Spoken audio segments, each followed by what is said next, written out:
My name is Laurie Spagna, and Laurie and Spagna. My website is lauriespagna.com, and I am an animal communicator, an energy healer, an intuitive, a psychic intuitive, a multidimensional channel, which means I'm able to channel through multiple dimensions of reality. I work with all kinds of beings in the non-physical realm who are benevolent. I only work with benevolence. I don't do anything that's not benevolent and in service to the highest and greatest good. And I'm really good at accessing divine source, infinite consciousness from the highest, clearest, purest love, consciousness, eternal, the original source of creation. So I don't even stop at what some people call prime creator or universal creator, because there's aspects, all kinds of multidimensional aspects of creation. So I work with all of that, and I do healing and channeling, and I do DNA activations for people and animals, and I'm an ascension guide, really. So I'm helping people to ascend and awaken out of this limitation that we've been living in, where we're all separate from source and separate from one another, and we think we're just mere humans having a human experience or a spiritual experience. It's so much more than that. So that's who I am. I will say where I started, my background came through my love for animals. Because I worked in corporate America out of college for 20 years, and I was really miserable. I called myself a really good slave. So I would spend 15-hour days behind a desk getting really fat, smoking 2 packs of cigarettes a day. I understand, I'm with you. Drinking 6 to 8 beers a day. And hello, welcome. Hi. And I was just really messed up. I was drinking all kinds of caffeine to get through the day. I was going to well-meaning doctors, and they were pumping me up on massive doses of pharmaceutical drugs. My thyroid was off. My hair was falling out. I was a wreck. And after 20 years of this, and nobody seemed to think any of this was not normal, that was just normal. Like, nobody was like, and I would cry every day at my desk, every night. Oh, this is not what I came here for. I came here to be of service to animals on a global scale. How do I be of service to animals on a global scale? That was my mantra. And how do I make God my boss? I didn't like the whole patriarchy, hierarchy BS. And what ended up happening was my brother died of an unexpected drug overdose, and I started to hear him in my ear. And I thought I was crazy. And the big wake-up call was like, you're next, Laurie. Like, get your act together, you're next, come on in. That's all right, you're in the right place, welcome. So I started to listen to that guidance from my brother, and he was basically like, you need to stop everything, and you need to do what you came here to do. You need to follow this love, you need to go help animals. So I quit my job of 6 figures, and I became a dog trainer. I was hired by a guy who spent 20 years training dogs for the United States government, service animals. He spent 20 years training them, and then he recruited me out of 1,000 people to work with him, and I worked under his tutelage for about a year. And in the first month that I was working with him, I wasn't even allowed to touch animals. It was classroom, videotapes, critiques, all that, testing. And then the next few months after that, we were heavily supervised. We worked with dogs in all kinds of rescue organizations around Southern California, and when I would work with the dogs, I would hear them. I didn't know I was psychic, so I didn't understand I was psychic or telepathic, but I would hear them, and they would say, you don't have to poke me, push me, shush me, prod me, pull me, even everything he's teaching you, it's right for dog training, but you listen to me and I will teach you. That's what I would hear from them over and over again. Yeah. So I just, while I was going through the motions of training, I wasn't even thinking, I was just doing what I was supposed to be doing. I was being videotaped, and they would be teaching me. And that's where my education started, in this non-physical realm. So from there, what ended up happening was, and then I'm going to shift out of my story, but what ended up happening was I started following my love and following my joy of being of service to animals, and it kept growing. I became a Reiki master. I started doing the Akashic records. I started doing theta healing. Anyone know what that is? Yeah. It's where you work with the theta brainwave and you tell the consciousness of the being how to reprogram itself. You clear out belief systems in the unconscious, and you heal the person or the animal. It works with both. Anyway, I kept developing my gifts because I just kept following my love and my joy. And the animals would be guiding me. They'd be saying, this was the big message that animals would say. If you want to help me, you're going to need to help my human. Because I'm here helping my human. It's You're not going to be working with me directly, Laura. You're going to be working with the humans. If you want to help us, you need to help the humans, because we're here to help the humans. That's what I get over and over, animal after animal after animal. We're here to help the humans. If you want to help us, help the humans. So that's what it became. And then I sort of evolved out of doing just animal communication and telepathy and healing for animals to all this other stuff. It's really true. Please follow your love.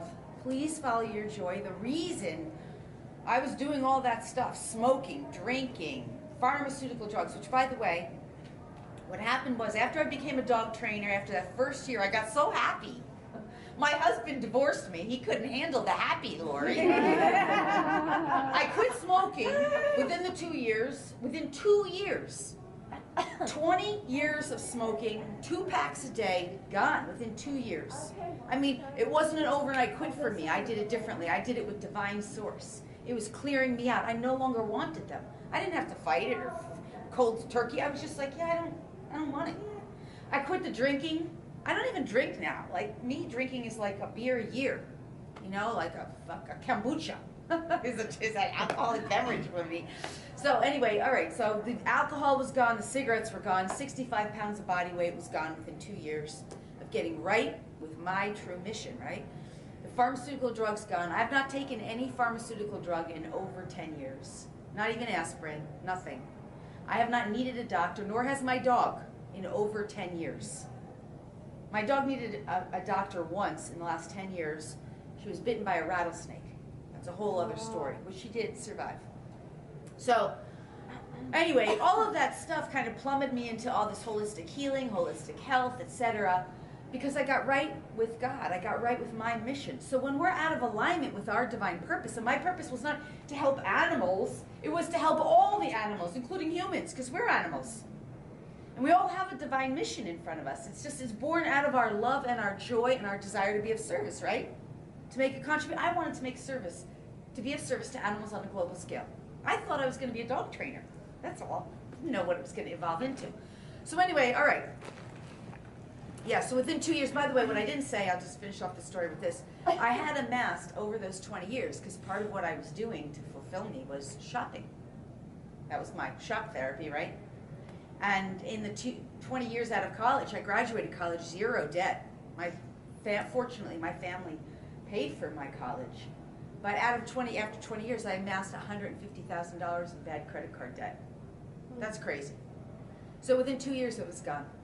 Within 2 years of getting right. All right, so anyway, these things are possible for us when we follow our joy and our love.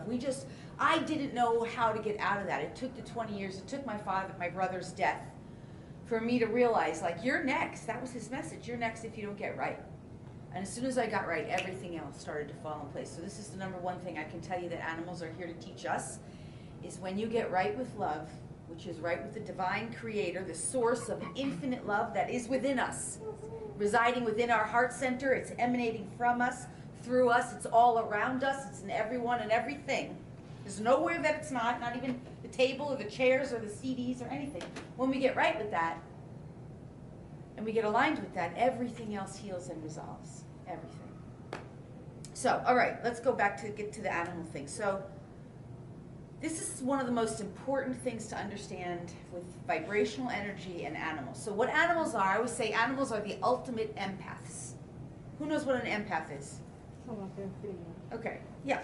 An empath is being, who is so sensitive, energetically sensitive, that they can feel and sense their environment with such precision that they actually will vibrational match with whatever is in their environment. That's a true empath. I am a true empath.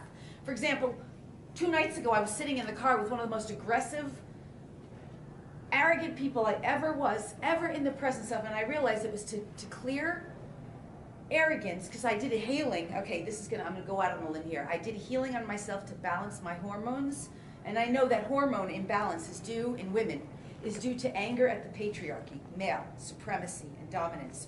So the moment that happened, I ended up sitting in the car with the most arrogant male supremacist, white supremacist, I cannot begin to tell you how I got there. Like, I was not even supposed to be there, and I had 1/2 an hour and all his arrogant male supremacy, and I, in the face of that, became like, whatever that was. It had to be cleared, healed, and resolved within myself, right? Within, like less than 24 hours. It was. The point is, that is the empath. An empath suddenly conforms entirely to their reality and becomes whatever is in their environment. And then lets it go. Transmutes it. Transmutes, yeah. Transmutes it. A healer transmutes it. An empath might not transmute it. An empath might just go in seclusion because they don't know how to handle it. When they become the healer that they are, they're going to transmute it, right? Which, I get it. I'm going to be transmuting male arrogant supremacy on a global scale because I know how to do that multidimensionally. All right, but nonetheless, the point is the story of the empath, right? How did you deal with that? It was awful. The anger I fell apart in the car. I fell apart. How did you solve that? I cried for about an hour. I called my sister, my most amazing sister from Atlantis. Does anyone know about Atlantis? Okay, that's not what we're here for today. And I was like, okay, I need some clarity because I am lost. I don't even know what happened. I lost myself. And I got that. Then I did a healing here with Will I Am. Does anyone know Will I Am? Guy's so awesome. I got total clarity within one. I'm super psychic, so I know how to ask the right questions. How did this serve? What is the higher purpose? What am I doing? What was the initiation? What was the trigger that created this situation? All that stuff I'm going into, and I got it all downloaded. And within 24 hours, it's cleared, healed, and resolved. And now I know what to do with that work, which is to heal and resolve male supremacy on the planet. And I can do it multidimensionally in all aspects. But okay, let's stay with the animals, because I get that I'm... Anyway, does that answer your question? Yeah.